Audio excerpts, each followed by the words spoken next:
Welcome students of class 9th science physics में।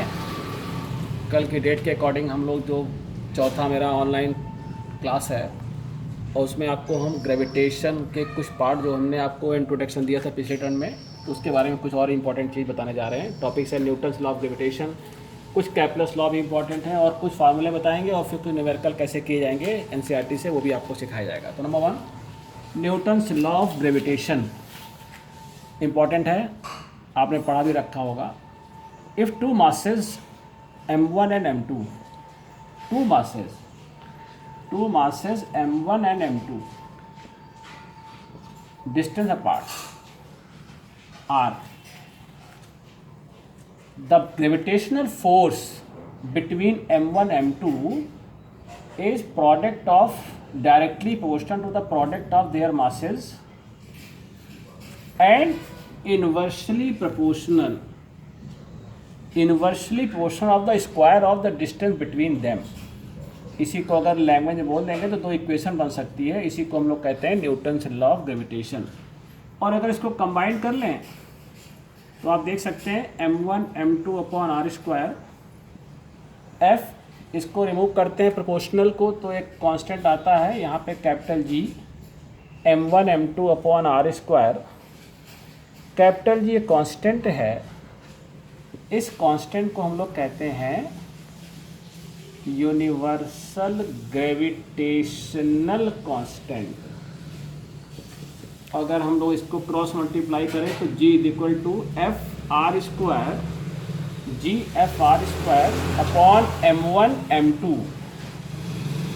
अगर बेटा इसकी यूनिट निकालें तो एक एक स्टेप आपको ध्यान से करना है। फोर्स की यूनिट न्यूटन, डिस्टेंस है तो मीटर स्क्वायर, दो मास है नीचे m1 m2, kg स्क्वायर। इसको ऐसे लिख सकते हैं न्यूटन मीटर स्क्वायर kg की पावर -2। ये बहुत इंपॉर्टेंट है, इसकी यूनिट को पूछते हैं कैपिटल G। तो capital G is a universal gravitational constant. और इसको अगर लैंग्वेज में बोलेंगे लॉ लिखना है तो आपको खुद लिखना पड़ेगा, तो पूरे के पूरे स्टेप आपको ध्यान रखना है। और फिर जब इसका हम लोग स्टेटमेंट लिखेंगे तो gravitational force between two masses is directly proportional to the product of their masses and inversely proportional of square of the distance between them. इस बात को ख्याल रखना है।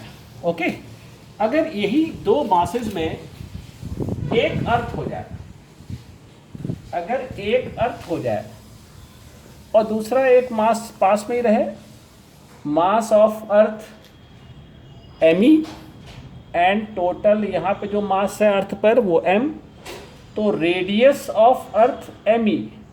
तो अगर कंपेयर करें दो मासेस में से एक अर्थ हो जाए और दूसरा मास है तो आप अर्थ के मास को m, आपके जानकारी के लिए बता दूं, मास होता है अर्थ का 6 × 10⁻24 kg और रेडियस होती है 6400 किलोमीटर।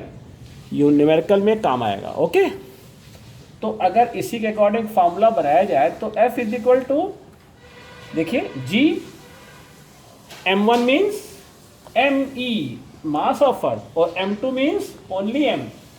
तो एक फार्मूला बन गया और रेडियस r की जगह यहाँ पे रेडियस ऑफ अर्थ और स्क्वायर कंपेयर करें ड्यू टू अर्थ के रिस्पेक्ट में जो ग्रेविटेशनल फोर्स का formula Newton's law of gravitation के अकॉर्डिंग बनेगा तो ये बनेगा F is equal to G M E M upon R E square. Okay, F mass into acceleration due to gravity, mass into acceleration due to gravity. अब F is equal to M G M E M upon R E square, M से M cancel तो small g is equal to capital G M E upon R E square. Most important formula relation between small g and capital G। Small g acceleration due to gravity and capital G universal gravitational constant. तो कभी आ जाए कि relation between small G and capital G, then write down the formula small g is equal to capital G m/e upon r square. तो आप देख सकते हैं कि किस तरीके से Newton's law of gravitation for two masses m1 m2 and other one mass is converted into mass of earth and other total mass. Okay, तो दिस कंडीशन को आपको ध्यान रखना है। दूसरा कंडीशन है जो कैपलस लॉ है, उसके बारे में बात की जाएगी।